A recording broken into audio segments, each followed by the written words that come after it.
Good morning, third graders. We had an elapsed time word problem yesterday, and Axel loves elapsed time. So, Axel, do you want to help us? You're going to help us, boy? All right. Okay. So, he's going to help us. We're going to do our problem. The problem was Mrs. Morrow went to the flower store and was gone for an hour and 40 minutes. She got home at 2:10 p.m. What time did she leave to go to the flower store? Okay, so we are going back in time because I have my end time. That's what time I got home. And I have my elapsed time, which is 1 hour, 40 minutes. Okay, so I drew my hour number line and I have a minute number line.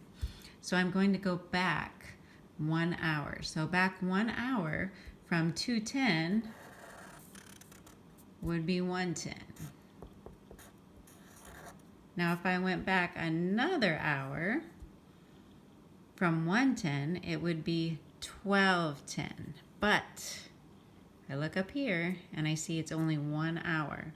So I can't go back anymore. So 1:10 is my 1 hour. Okay? And notice my end time, I started at this end of the number line so I could go back. Okay? So for 40 minutes, I'm going to take my 1:10 and put it down here, and I'm going back in time. So I want to make sure that it's at the other end of my number line. I don't want to confuse myself. And I'm going to go back by 5 minutes. So 5 minutes before 1:10 would be 1:05. 5 minutes before 1:05 would be 1. 5 minutes before 1 would be 12:55.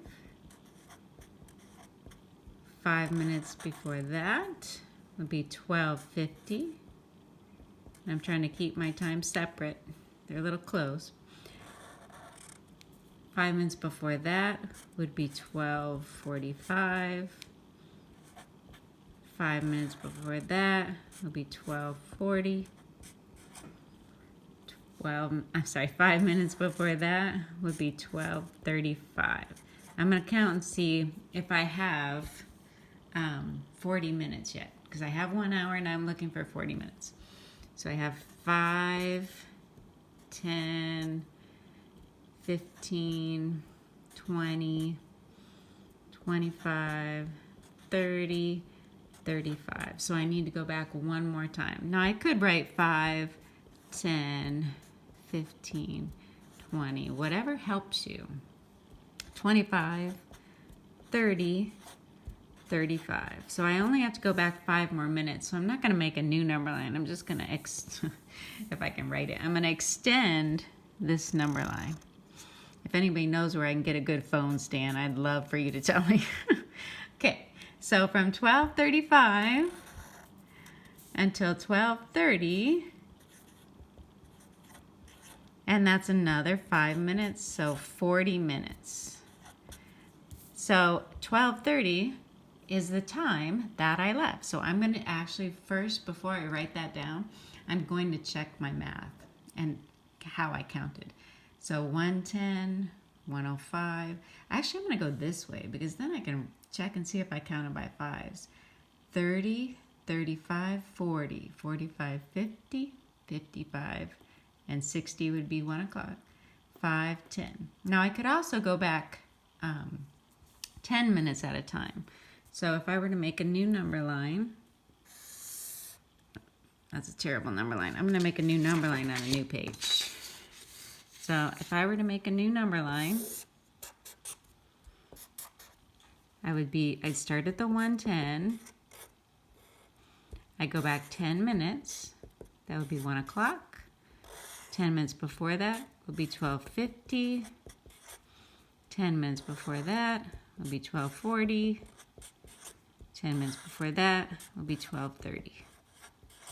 Okay, if you can figure out the 10 minutes, then you make your number line a little quicker, but I'm still going to check my math. First, I'm going to see if I have 40 minutes. 10, 20, 30, 40. Okay, I do.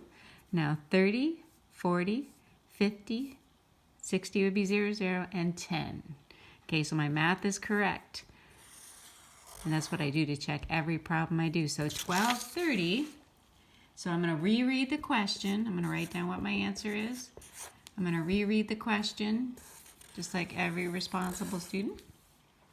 And the question was, what time did Mrs. Morrow leave to go to the flower store? Well, I left at 12:30. I answered the question. This is my start time, and that's what I was looking for. I already had the elapsed time and the end time. And that is how you go back on your number line. And Axel, thank you for helping. Come here, boy. We're going to show you a trick with Axel. Come here, boy. Come here. Do you want a bone? Do you want a bone?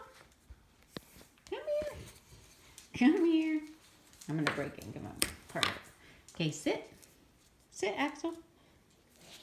Sit. Good boy. No, no, no. Okay. Good boy, Axel. Thank you for helping.